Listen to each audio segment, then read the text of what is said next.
Welcome back. From the limitations page, there is a link that you can click on as a recording of this video that will take you to a documentation page. One of the things that you can do is you can go to this link that says examples. And even though this is designed to communicate with coders and people who are going to integrate the chatbot into a system that they are building, this page will give you clues on the kinds of things that you can ask ChatGPT to do. This list is categorized by certain elements, and in some cases the elements are peculiar to ChatGPT and so they won't necessarily translate into something that makes sense.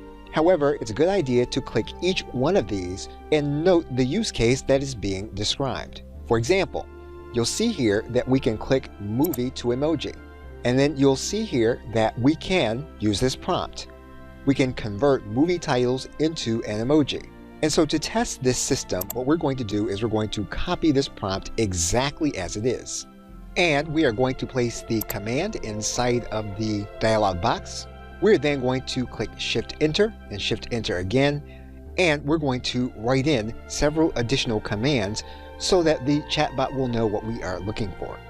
Once we've written our information in, we're then going to click Enter. And ChatGPT has given us the output as we have asked for it. So basically, you can use these examples as prompts for information that you can place in ChatGPT as is given to you here in this area.